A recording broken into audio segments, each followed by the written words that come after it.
गुप्त साम्राज्य। गुप्त वंश के संस्थापक थे संभवतः वैश्य कुषाणों के सामंत। विशाखदत्त के नाटक देवी चंद्रगुप्तम से जानकारी प्राप्त होती है गुप्त वंश की। ऋतु संहार रचना है कालिदास की। गुप्त वंश की स्थापना की थी श्रीगुप्त ने।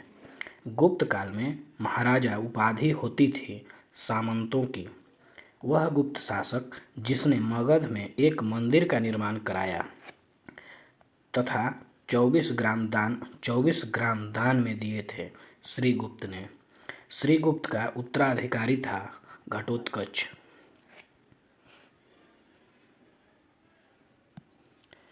गुप्त वंश के राजनीतिक इतिहास का प्रारंभ माना जाता है घटोत्कच गुप्त के शासनकाल से। घटोत्कच के बाद सिंहासन पर बैठा था चंद्रगुप्त प्रथम। गुप्त वंश का वास्तविक संस्थापक समझा जाता है चंद्रगुप्त प्रथम को।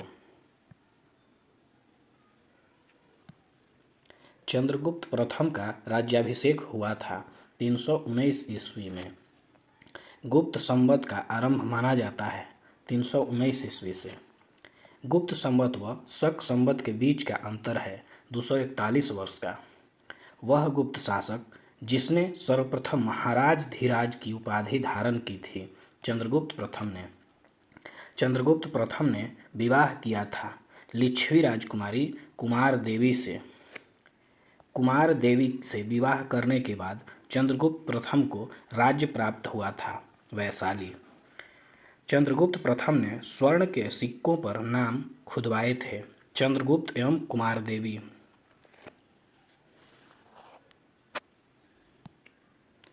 चंद्रगुप्त वंश शासक जिसने सर्वप्रथम चांदी के सिक्के चलवाए थे चंद्रगुप्त द्वितीय ने।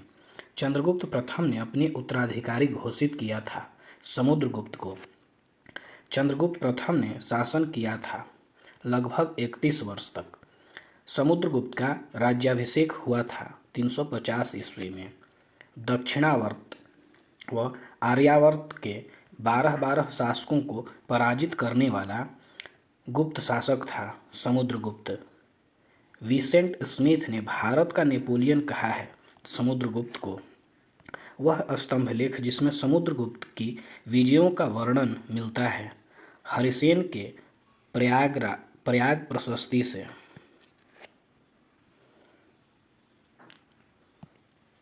वह लेख जिसमें समुद्रगुप्त को धरणी बंद करने वाला बताया गया है प्रयाग प्रशस्ति में। प्रयाग स्तंभ प्रारंभ में अशोक द्वारा बनवाया गया था कौशाम्बी में।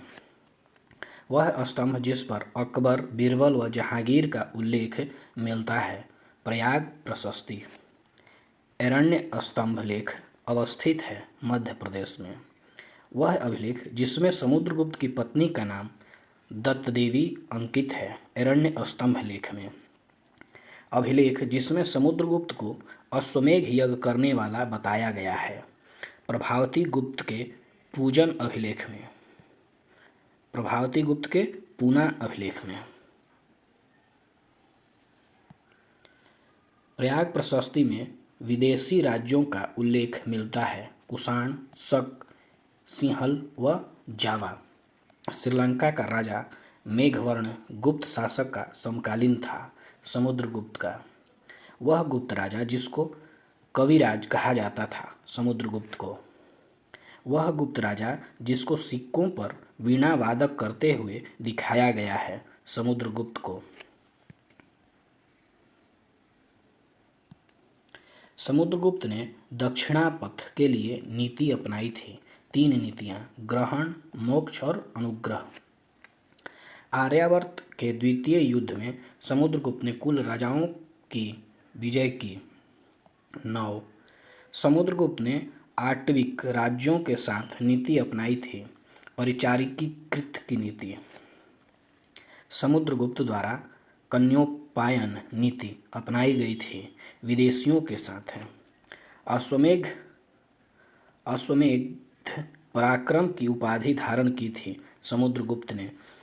ताम्रपत्र में समुद्रगुप्त की जिस उपाधि का उल्लेख मिलता है परम परम भागवत का। समुद्रगुप्त के बाद सिंहासन पर बैठा था रामगुप्त। रामगुप्त ने जिससे पराजित होकर अपनी पत्नी देना स्वीकार कर लिया था शकों को। रामगुप्त के छोटे भाई का नाम था चंद्रगुप्त द्वितीय।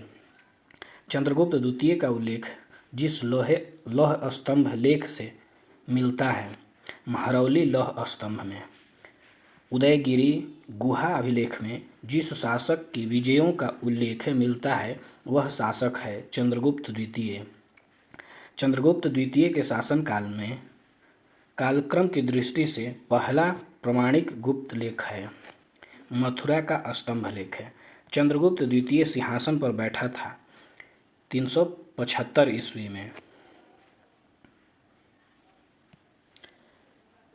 नाग वंश की राजकुमारी कुबेर नागा पत्नी थी चंद्रगुप्त द्वितीय की। चंद्रगुप्त द्वितीय ने अपनी पुत्री प्रभावती गुप्त का विवाह किया था वकाटक वंश के राजा रुद्रसेन द्वितीय के साथ। कुमारगुप्त प्रथम पुत्र था चंद्रगुप्त द्वितीय का। कुमारगुप्त प्रथम का विवाह किया गया था कदम्ब शासक कुकुत्सवर्मन की पुत्री से। चंद्रगुप्त द्वितीय ने अपनी द्वितीय राजधानी बनाई थी उज्जैनी। चंद्रगुप्त द्वितीय की प्रथम राजधानी थी पाटलिपुत्र। चंद्रगुप्त द्वितीय ने जिस शक शासकों को पराजित कर उज्जैनी पर अधिकार किया था, रुद्रसिंह तृतीय को।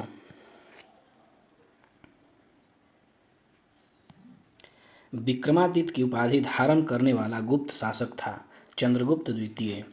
विक्रमादित्य का अर्थ होता है पराक्रम का सूर्य। वे शासक जिन्हें पराजित कर चंद्रगुप्त द्वितीय ने विक्रमादित्य की उपाधि धारण की थी शकों को संभवतः।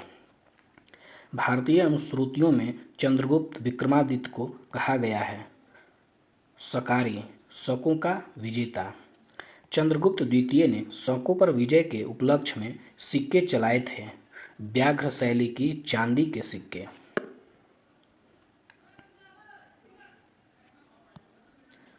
चंद्रगुप्त विक्रमादित्य के अन्य नाम थे देवगुप्त, देवराज व देवश्री। चंद्रगुप्त विक्रमादित्य की उपाधियां थी विक्रमादित्य, विक्रमांक, परम भागवत आदि। वह गुप्त शासक जिसके दरबार में नवरत्न रहते थे चंद्रगुप्त विक्रमादित्य के। कालिदास जिसके दरबार में रहते थे चंद्रगुप्त विक्रमादित्य के। चंद्रगुप्त विक्रमादित्य के दरबार में रहने वाले आयुर्वेदाचार्य थे धन्वंतरी। वराहमिहिर दरबार में रहते थे चंद्रगुप्त विक्रमादित्य के। छपणक, अमर सिंह, शंकु, बेताल भट्ट, घटकर्प, वरुचि जिसके दरबार में रत्नों में शामिल थे चंद्रगुप्त विक्रमादित्य के। चीनी यात्री फाहियान भारत आया था 399 ईस्वी में 314 ईस्वी के बीच। चंद्रगुप्त द्वितीय के शासन काल में जो चीनी यात्री भारत आया था फाहियान भारत आया था मध्य एशिया व पेशावर के स्थल मार्ग से। फाहियान स्वदेश लौटा था श्रीलंका व पूर्वी द्वीपों के समुद्री मार्ग से। वह विदेशी यात्री जिसके अनुसार मध्य देश ब्राह्मणों का देश है जहाँ मृत्यु दंड नहीं दिया जाता है फाहियान ने जिस राजमहल को देवताओं द्वारा निर्मित बताया है अशोक के राजमहल को।